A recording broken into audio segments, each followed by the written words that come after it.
राधे राधे दोस्तों, आज हम आपको सुनाएंगे शीतला माता की प्राचीन कथा। अगर आप हमारे चैनल पर नए हैं तो प्लीज़ हमारे चैनल अपनी संस्कृति को लाइक करें, सब्सक्राइब करें और शेयर करें। दोस्तों, बहुत पुराने समय की बात है। एक बार शीतला माता ने सोचा कि चलो जरा जाकर धरती पर देखूं कि मेरी पूजा कौन कौन करता है, कौन मुझे मानता है।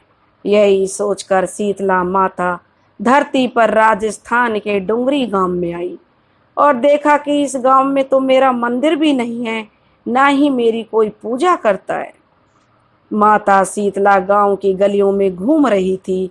तभी एक मकान के ऊपर से किसी ने चावल का उबला हुआ पानी, जिसे मांड कहते हैं, नीचे फेंक दिया। वह उबलता हुआ पानी शीतला माता के ऊपर जा गिरा, जिससे शीतला माता के शरीर में फपोले पड़ गए। शीतला माता के पूरे शरीर में असहनीय जलन होने लगी। शीतला माता को जब जलन हो रही थी तो शीतला माता गांव में इधर उधर भाग के चिल्लाने लगी, अरे कोई जल गई, अरे मैं तो जल गई, मेरा शरीर जल रहा है, मुझे बहुत जलन हो रही है, कोई तो मेरी मदद करो। लेकिन उस गांव में किसी ने भी शीतला माता की मदद नहीं करी। वहीं अपने घर के बाहर एक कुम्हारन महिला बैठी थी। उस कुम्हारन ने देखा कि अरे यह तो बूढ़ी माई बहुत जल गई है, इसके पूरे शरीर में बड़ी जलन हो रही है, इसके तो पूरे शरीर में फफोले पड़ गए हैं और यह जलन इससे सहन नहीं हो पा रही है। तब उस कुम्हारन ने कहा कि माई तू यहाँ आकर बैठ जा, मैं तेरे शरीर के ऊपर ठंडा पानी डालती हूँ। कुम्हारन ने उस बूढ़ी माई पर खूब सारा ठंडा पानी डाला और बोली कि माँ, मेरे घर में रात की बनी हुई रबड़ी रखी है, अगर तुम चाहो तो थोड़ा सा दही तुम भी ले लो, तुम भी दही राबड़ी खा ले। जब बूढ़ी माई ने ठंडी ठंडी ज्वार के आटे की राबड़ी और दही खाया तो उसके शरीर को बड़ी ठंडक मिली। तब उस शीतला माता ने उस कुम्हारन से कहा कि आजा बैठ जा, और उस कुम्हारन पर बड़ी मेहरबान हुई, बड़ी खुश हुई।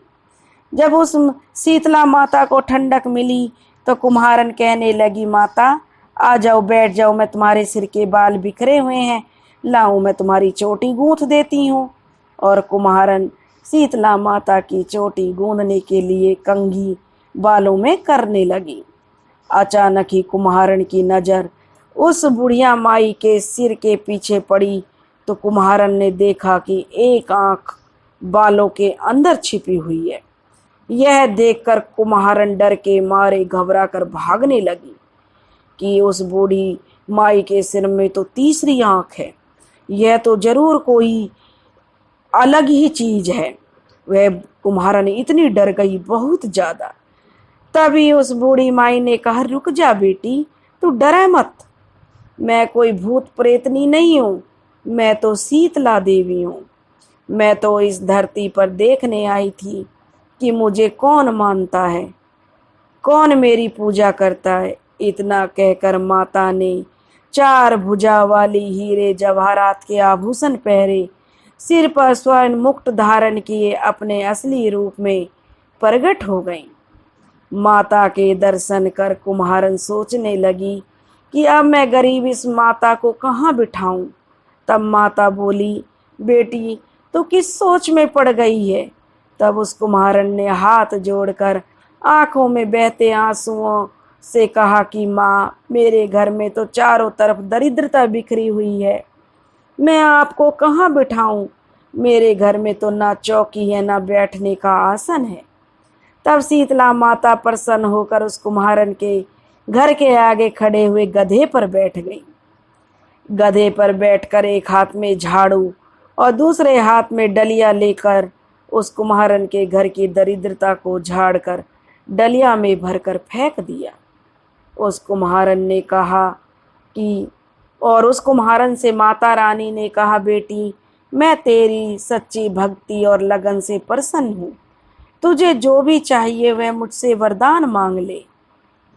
तब कुम्हारन ने हाथ जोड़कर कहा, माता, मेरी तो बस अब यही एक इच्छा है कि अब आप इसी डुंगरी गांव में स्थापित होकर यहीं रहो।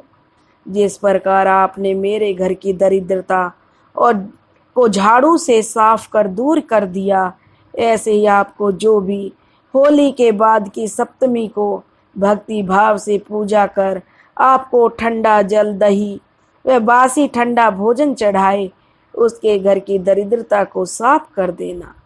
आपकी पूजा करने वाले नारी जाति का अखंड सुहाग रखना, उसकी गोद हमेशा भरे रखना। साथ ही जो पुरुष शीतला सप्तमी को नाई के यहाँ बाल ना कटवाएं, धोबी के कपड़े ना धुलने दें और पुरुष भी ठंडा जल चढ़ाकर नारियल, फल फूल परिवार सहित बैठकर ठंडा भोजन करें, उसके काम धंधे व्यापार में कभी भी दरिद्रता न आए। तब माता बोली, तथास्तु, और कहा, बेटी, जो तूने वरदान मांगे हैं वह सब मैं तुझे देती हूँ। बेटी, तुझे मेरा आशीर्वाद है कि मेरी पूजा का मुख्य अधिकार इस धरती पर सिर्फ कुम्हार जाति को ही होगा। तभी उसी दिन से डुंगरी गांव में शीतला माता स्थापित हो गई। उस गांव का नाम सील की डुंगरी में शीतला माता का मुख्य मंदिर है। शीतला सप्तमी को वहाँ पर बहुत ही विशाल मेला लगता है। इस कथा को पढ़ने से घर की दरिद्रता का नाश होता है और सबकी मनोकामनाएं पूरी होती हैं। जो मेरे भाई बहन इस कथा को सुन रहे हैं, हे शीतला माता, उन पर अपनी कृपा दृष्टि रखना, उनके सभी दुख, रोग, दोष, दरिद्रता सबका नाश करना। बोलो शीतला माता की जय।